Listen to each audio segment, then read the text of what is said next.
Morganwg, morning, or should I say, Borada, which I believe to be Welsh as good morning. Wanted to take a few minutes this morning to talk about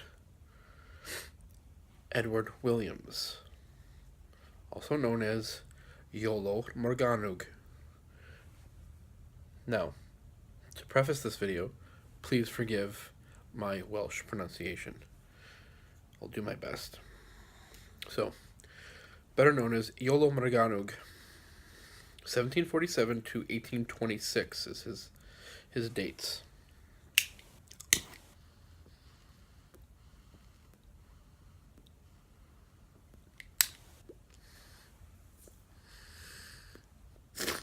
Was a Welshman and grew up following his father around, who was a stonemason, an operative stonemason, not a Freemason. And for some time he lived in London.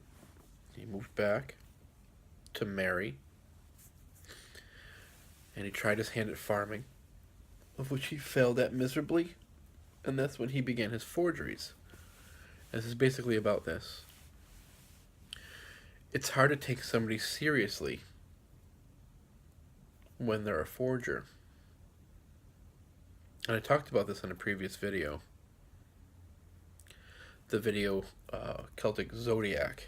So if you didn't see that one, watch that one first.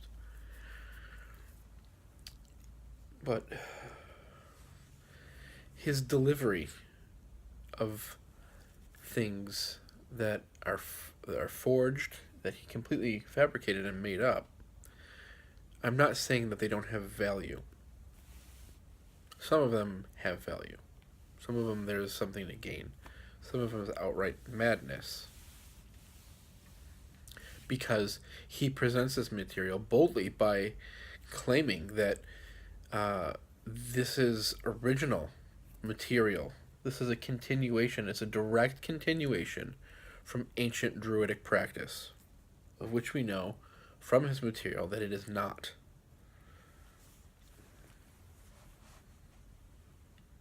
Some of it may be old. How old, we're not sure. And that's the problem when you're a forger.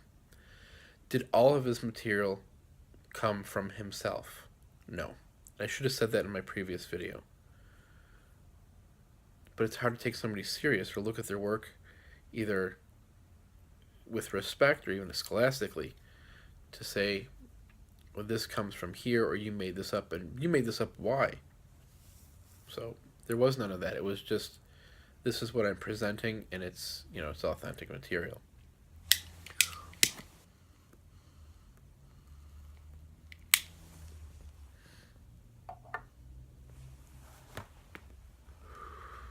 So what we really know is his Welsh triads are completely fabricated.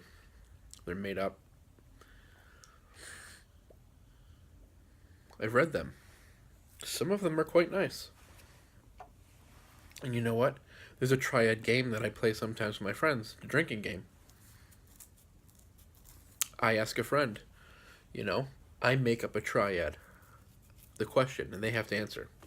Like I might say something like, hey, Robbie, what are 3 virtues of a good woman? And he has to, without pause, 1, 2, 3, give an answer. And they're supposed to be somewhat, humorous because it's replayed while drinking. It's, no doubt Iolo Morganwg did something the same. He made things up like that. But the things found in modern Druidry that are based off of Iolo, they're taken to be seriously as authentic material half the time. We have, not only his Welsh triads, but this giant romantic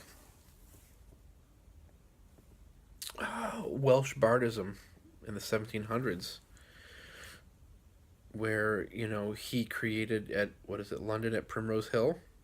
I'm not sure of the date, but that's kind of where he was working at the time. That's where he invented his gorseth, his Druid circle, the Druid ritual that he claimed to be authentic. passed down, of which he incorporated into this the Eist of the Vod, this gathering of bards, which, from my understanding, I think the word means to be seated or something about being seated. There could also be something else related to a chair or something along those lines in the language. But this gathering of bards, this bardic competition, and having some sort of druid ceremony to open the thing is completely his. I mean, this is still a Welsh national thing that happens, which is a huge, beautiful thing for the culture and its language. So it's survived in such a way that it's a very positive thing, which is strange, but beautiful. His use of inventing his own runes, his Kolbren, no doubt is based off of, one of the styles of runes, probably even Phoenician, because, well, if you know anything about runes, there you have it.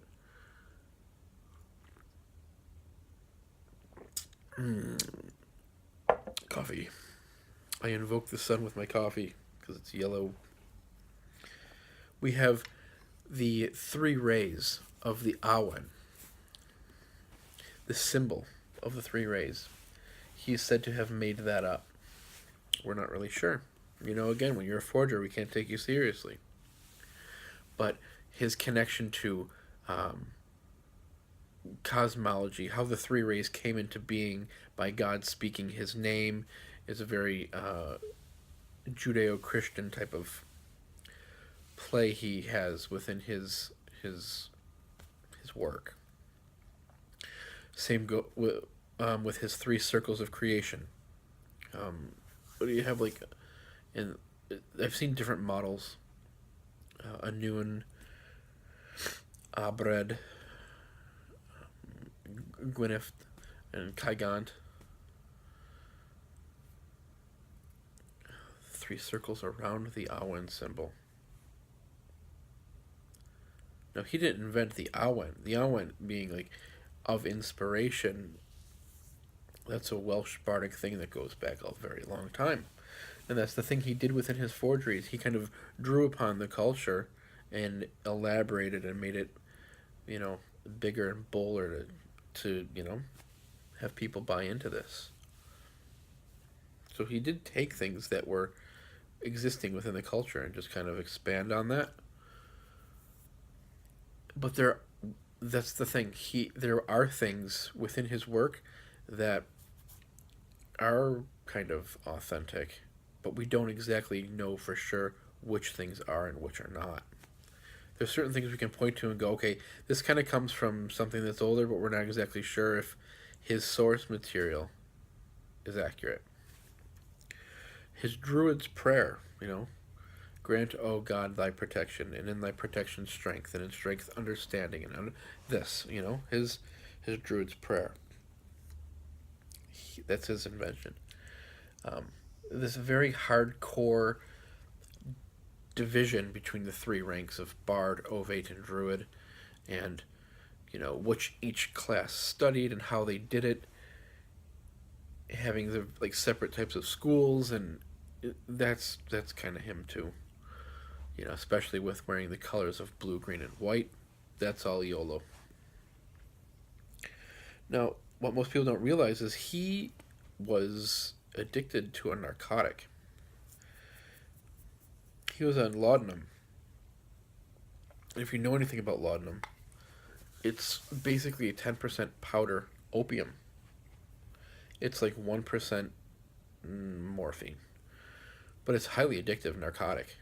And this could be explaining why he was the way he was. It's really hard to say, I know he suffered with eczema. He drank copious amounts of black tea.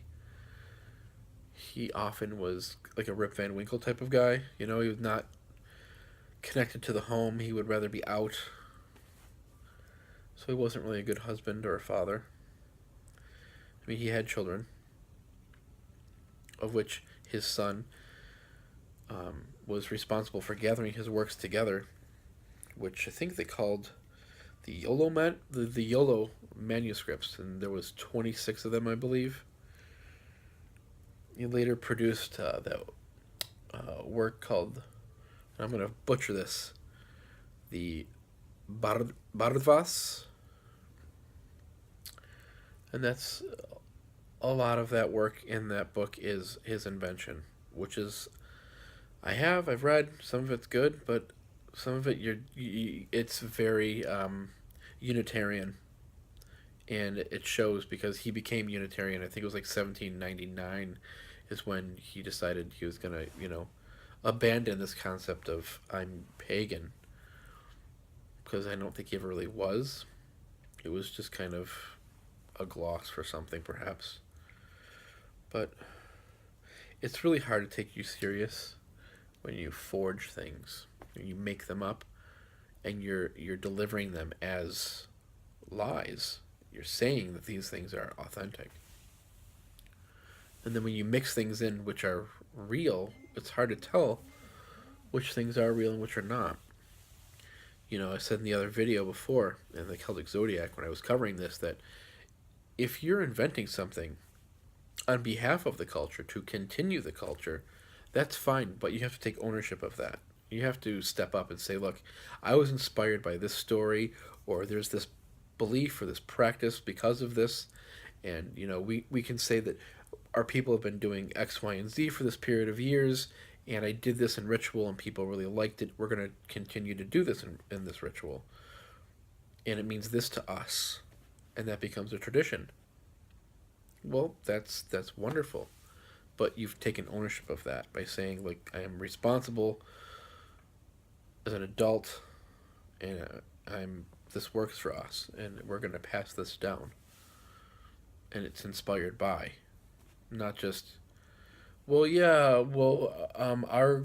grove does this thing, and it came from this nematon, and these guys, they were doing this, and they got it from these guys. Don't give, like, false lineages.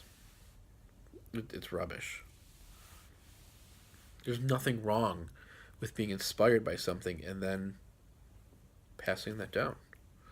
But he wanted to sell his work in such a way that, it had to appear to be, mystical, magical. A lot of esoteric trappings.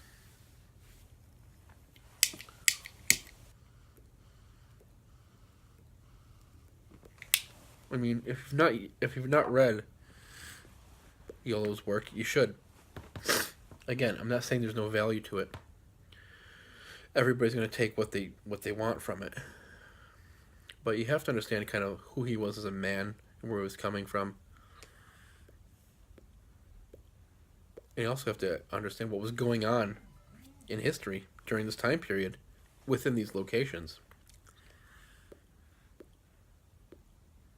That's the important factor most people don't realize. What is happening in the world that he lived in these locations?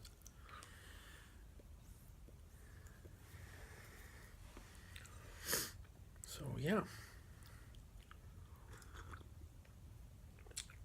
Invoke the sun every day, every moment, from here on in, from solstice on. There's light that is growing, even though it's snowing like a bitch right now. So that's that, guys. I just wanted to take a couple minutes to talk to you about Iolo Morganwg. His book is out there, the published work of the Bardvas. Well, it's just so hard to speak. Something I should probably remedy. But yeah, check out his book. It's worth a read. I would read it again. I probably haven't read it in 5-6 years. But yeah, page through it. There's something to gain from it. There should be always something that you gain. Even if it's, I'll never read this again, you gain something. If you have things to chime in about Iolo's work, please do. It's always good to grow and share from passing knowledge and sharing. So, yeah, I hope you guys have a good day. I'm going to finish my coffee, and I might even go back to bed for a bit. Yep. Have a great day, guys. Be well.